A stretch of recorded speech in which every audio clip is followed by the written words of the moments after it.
We're talking with Congressman Adam Smith this morning, who is live with us in the studio. The president said he is ready to deal with Iran. Is that a good idea? I think so. Yes, absolutely. I mean, one of the things that I do agree with President Trump internationally is he's willing to engage with anyone. Now, I don't always like the way he engages.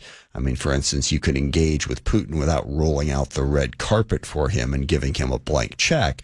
But we need to be able to speak with people who we disagree with. Now, Thomas Friedman had a really good column this weekend saying, oh, if only President Trump would use that approach domestically, okay, as opposed to treating anyone who disagrees with him as an enemy to be buried and ignored. I mean, if, for instance, he would engage with Democrats in Congress right now, we'd get to a much better place on governing. So I wish he had the same attitude about his adversaries here at home. But internationally, I think this notion that if we disagree with someone, we should just not talk to them and try to create as much conflict as possible is dangerous and wrong. We should engage and talk and try to see if we can resolve our differences. Speaking of domestically and needing to resolve differences, let's talk about the government shutdown. You are a Democrat. Where do things stand from where you see it? I think we're in a bad spot because Speaker Johnson has basically decided to dissolve the United States House of Representatives. I've never seen this before. We've had shutdowns before. Every shutdown I've ever been in, we've stayed in session, number one. And number two, we've aggressively negotiated with all parties involved to try to resolve it. Speaker Johnson, following Donald Trump's lead, has said basically, no, we don't need to talk to Democrats. They have to accept what we're telling them to accept. And the problem with that is to pass this particular budget piece, the appropriations piece, or a continuing resolution, they need Democratic votes. They need at least 7 Democratic votes in the Senate. So to say, no, we're not going to negotiate with you. You have to accept the Republican budget.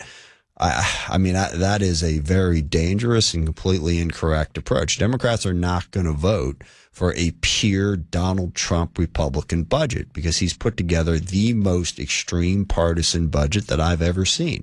You know, massive cuts to healthcare, massive cuts to food security, massive increases to ICE and the Department of Defense, massive tax cuts for the wealthy that's going to drive millions of people off of health insurance and drive up the cost of healthcare. And also he's driving up the cost of energy by canceling programs, energy programs, clean energy programs all across the country, and basically saying, I will cut programs from Democratic states and fund Republican states, and you Democrats have to vote for it.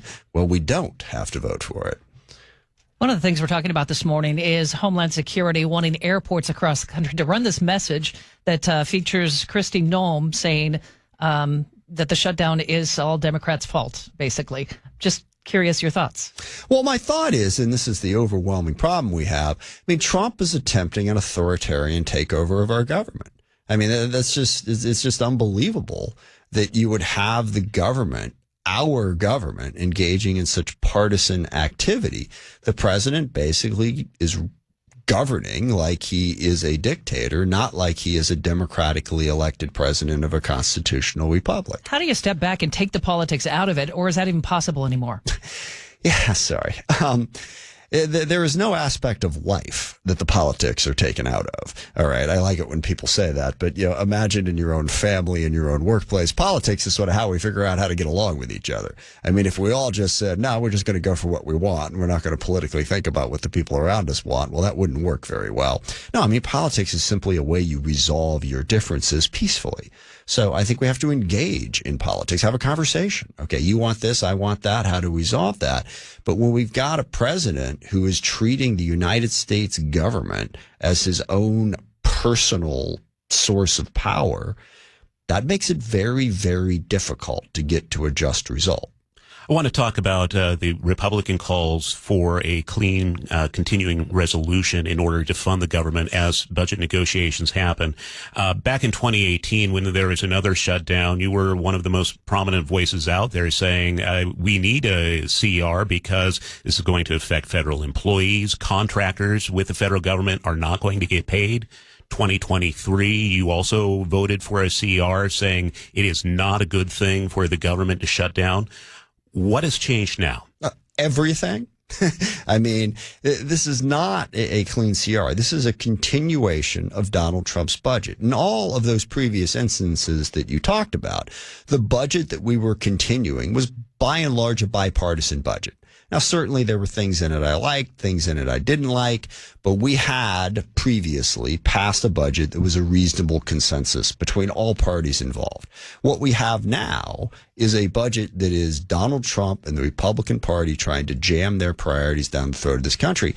And I don't agree with those priorities, and I've just laid them out. I mean, you're asking us to continue a budget that is going to knock millions of people off of healthcare, drive up the cost of healthcare with deep cuts in the Affordable Care Act, deep cuts in Medicaid.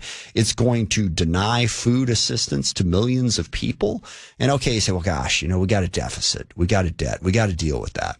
Except that the Republican budget adds $4 trillion to the debt by prioritizing ICE, which is more than adequately funded, by the way, prioritizing defense, and prioritizing massive tax cuts for the wealthy. So the difference is the budget that the Republicans have jammed through since Donald Trump became president is the most extreme partisan budget ever. Now, if they want to do that, if they want to say, look, these are our priorities, we won the election, we got the votes, we're doing it, great.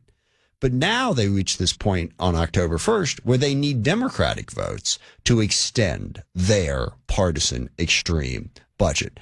And we're supposed to stand up for that. And I didn't even get into what Trump is doing with the government, using the Justice Department to specifically target his adversaries, using agencies like the FCC to try and silence people in the media who dare criticize him, using, again, the Justice Department to shut down law firms and universities that say anything critical of him or advance.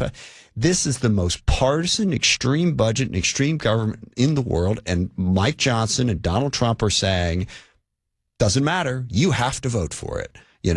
Well, so that is how it's different. And it could not possibly be more different than those previous instances. All right. Congressman Adam Smith, never afraid to share his opinion with us. And by the way, Congressman Smith came into the studio for Seattle's Morning News. Yes. You notice he just did it from his house when he was on CNN this morning. I know, we're more important, clearly. Yeah. Clearly. Sorry, I can't go without saying go Mariners. I was going to say how you feeling about game two. I was at the game Friday, and I was getting active minutes on my Fitbit just sitting there. So very stressful experience, but it's really great to see them doing so well. Congressman, thank you.